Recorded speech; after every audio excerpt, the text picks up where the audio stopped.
Matapos makoronahan ang kauna-unahang Miss Teen Big Brother, may tensyon namang namagitan sa dalawang magkaibigan na sina Kisses at Marco. Sasaktan ako kasi dati close naman tayo. Just need time, okay? At ang maliit na tampuhan humantong sa isang madamdaming revelasyon. Hindi ko alam kung anong nagagawa kong mali. Kasi lagi na akong iniiwan sa ere. Bata ka pa, Kisses. Marami ka pang makikilala na tao. Yes, you just have to go through it. There's no other way around. Because this will make you stronger. At ngayong gabi, paano kaya haharapin ni Kisses ang kanyang mabigat na pinagdadaanan? Ay, gusto ka rin, Marco? Alam mo ako. Pataas ang tensyon dahil masusubukan ng teen housemates para sa kanilang unang harapang dominasyon. Bigyan mo ng 2 points. You're acting immature. At ang mga nominado dadaan sa ligtas upang maalis ang sarili sa listahan ng mga nominado. Lahat ng yan dito lang sa 16 nomination night ng Pinoy Big Brother Lucky Season 7. Matapos makausap ni Kisses si Kuya, tila maganda na ang kanyang pakiramdam. Thank you, Kuya. Pero paglabas ng confession room, may napansin siya.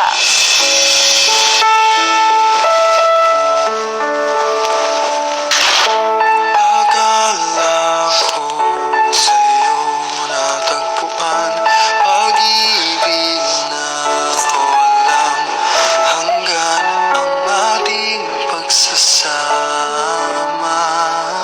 Pinaglaruan ang tadhana, mahal ka ng iba.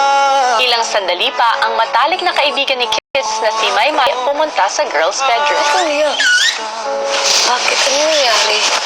Wala, ayun. Gusto ka, Marco. Baliw. May gusto ka, Marco? Bakit hindi ka makaiyak si Marco? Oo, bakit sobra? Oh my gosh! Ayoko na! Ano? Ayoko na! Ayoko na mag-usapan. Ano ba? Di ba naalala mo? Nung mga first, kami kasi yung close na close. Gusto ko talaga yung ugali niya. Sobrang napamahal ako sa kanya nun. Tapos, kung kailan na-attach na ako sa kanya, doon, biglang tumigil na siya. Tapos, yung sinabi niya na gusto niya si Memory. Sinabi niya sa akin. Siniisip ko, paano ako? Akala mo ba? Akala mo ako? Ang sakit.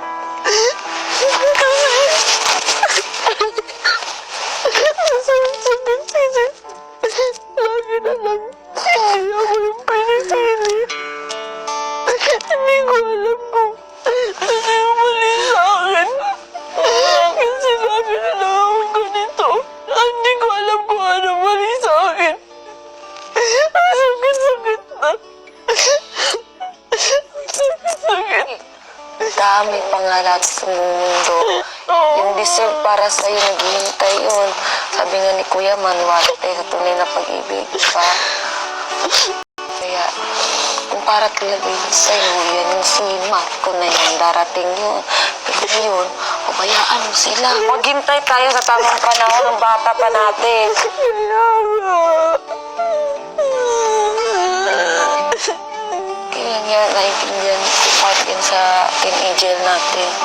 Hanggang mo lang para sa susunod matuto na tayo. Ano mo talagang clueless ako sa'yo. Kalakas talaga si Edward. Akala ko din eh. Akala mo ba si Edward? Na, oy, my tears are precious. Ang pangit ko.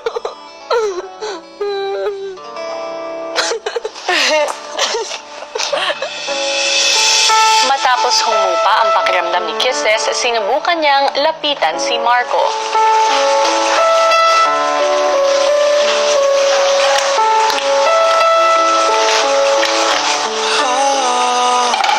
Hindi ko matutuhan puso. Huwag magmahal ng tapat sa'yo.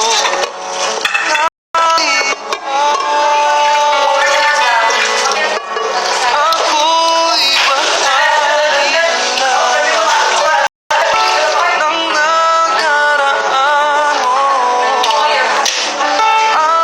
Andito lang ako sa'yo hanggang kailan. Hanggang kailan magkusa. Hanggang kailan. Hanggang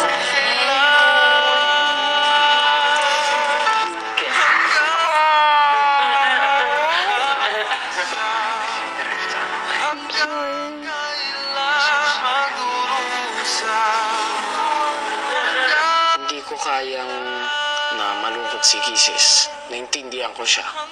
I'm so sorry to. Okay? Smile naman dyan. I woke up like this. I will be fine. Of course, masakit po talaga. Pero, I will be fine kasi i-admire ko pa rin naman si Marco as a friend. And I will always be there for him. And mas iintindihin ko na po siya, kuya. And I will move on and be happier and be better. I will be fine po. kung hanggang dito na lang, kaya't pipilitin ika'y talikuran, ika'y aking lilimutin.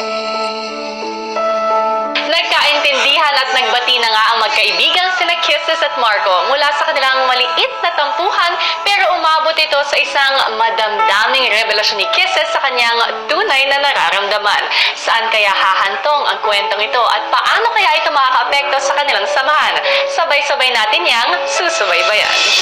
Magandang gabi, Team Kapamilya. Sa pagtatapos ng isa na namang linggo ng mga teen housemates sa loob ng bahay ni Kuya, dadaan sila muli sa nominasyon. Pero ang tanong, handa na kaya sila sa kakaibang proseso ng nominasyon ngayong linggo? Narito ang kwento. Bago matapos ang gabi, isang pamilyar na tunog ang narinig ng housemates.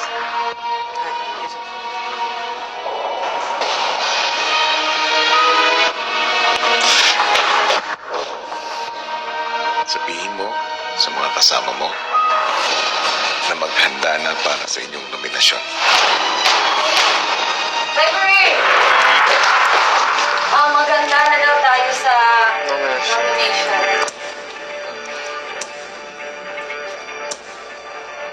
At isa-isa nang pinatawag ni Kuya sa confession room ang teen housemates.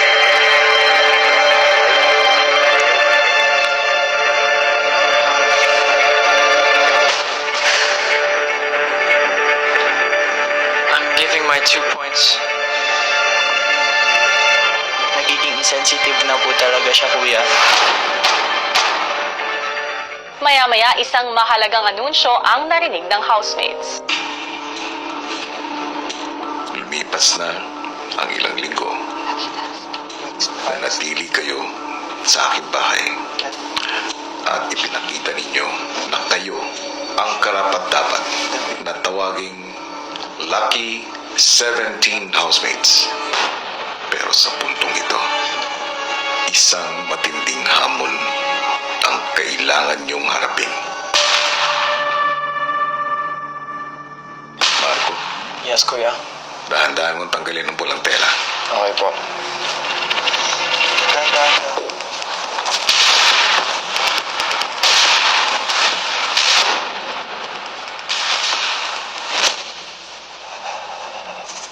Housemates, Yes, sa kuya. harapan ninyo ay ang mga kahon na naglalaman ng 2 sash. Nakasulat dito ang mga puntos na ibinigay ninyo sa nominasyon at ang mga dahilan kung bakit. Sa puntong ito, isa-isa ko kayong tatawagin. At ikakabit ninyo ang mga sash sa housemate na inyong binoto. At sasabihin ninyo sa harapan ng inyong mga kasama kung sino ang inyong ibinoto at ang dahilan kung bakit. Ang housemates na siyang makakakuha ng top 3 nomination points ay ang siyang magiging nominado sa linggong ito.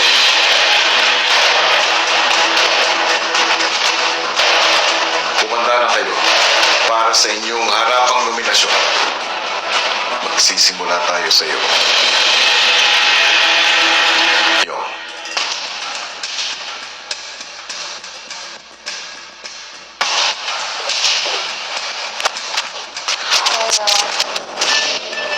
Yung, buksan mo ang iyong kawan.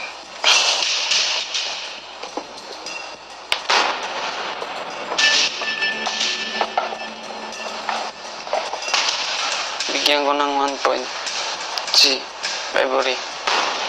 Si yung first enjoy tayo, pagdating ni lumapit lang si Marco na iba. Nawatak-watak na tayo, hindi na tayo nagkaano close.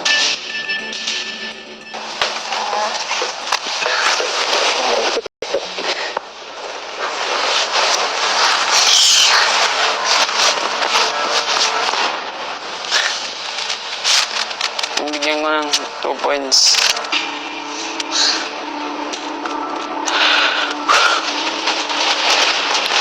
Bigyan ko ng 2 points si Christian.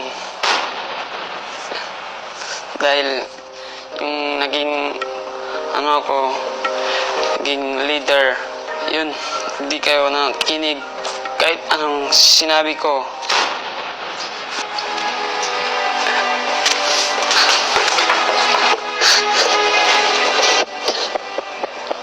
Yan. Susunod, Edward.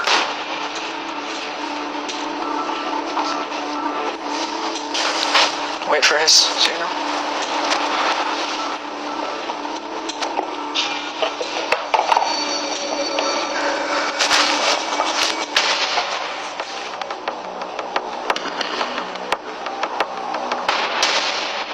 The person I gave this 1.2, there are moments in which she is just a tad messy in the house, and that's it. Sorry. Bye, Rudy. Nothing changes.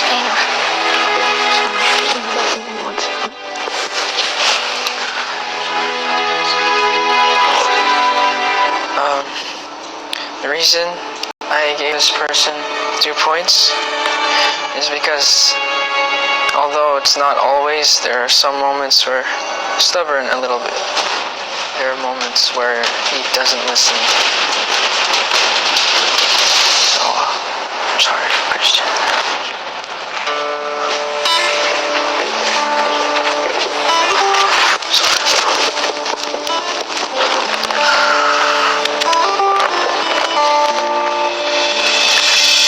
Susunod, ikaw, Maymay.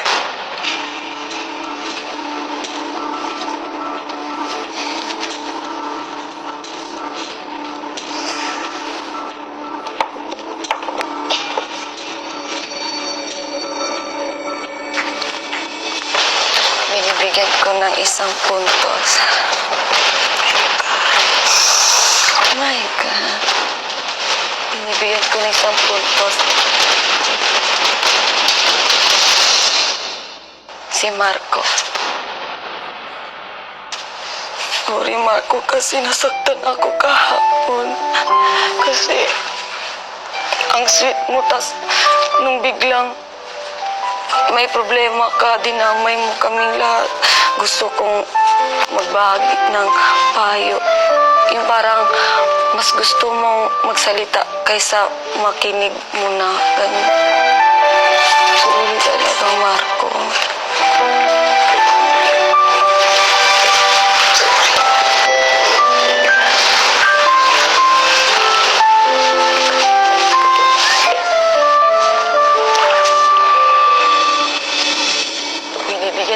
ng 2 points. Si Christian, kasi yung sa weekly task, yung gusto ni Edward na tumulong ka, parang di ka nakinig. Lahat kami mayroong ginagawa, tapos ikaw lang yung nagaganito, wala kang ginawa.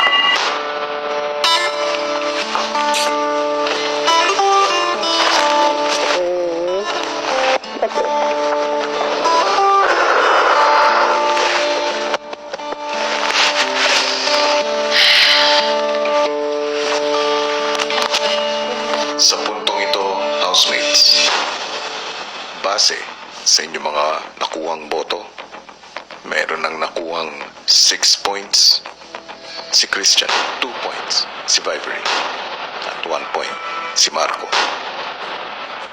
Ang susunod ay ikaw, Vibery.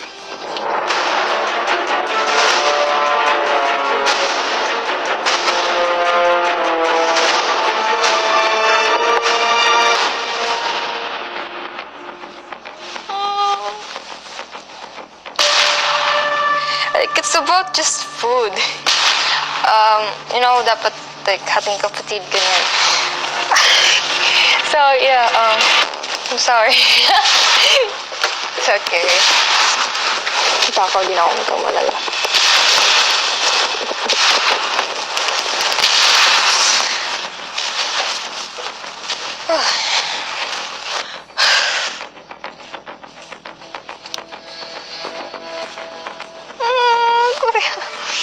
I'm sorry, but I give 2 points to you kasi at your age, you're acting immature and you don't handle things well. Oh my gosh, it's Auntie Kitchen. I'm sorry.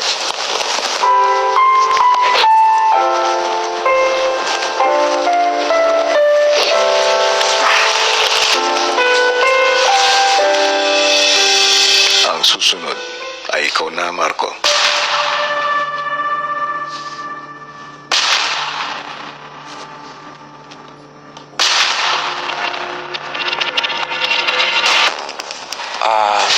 I gave 1 point to this person because since the first day, I had to adjust to her.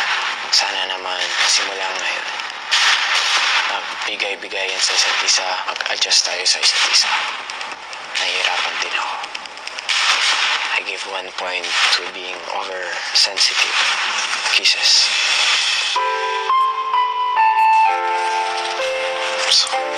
Sorry.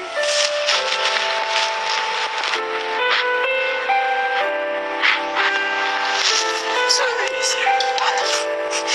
Sana. Okay. Ayos namin yan, okay? Kunin mo taas ang ayos, okay? Okay lang yan. Susunod! Nasaktan po ako sa sinabi ni Marco na oversensitive, kuya, kasi hindi niya naman alam kung bakit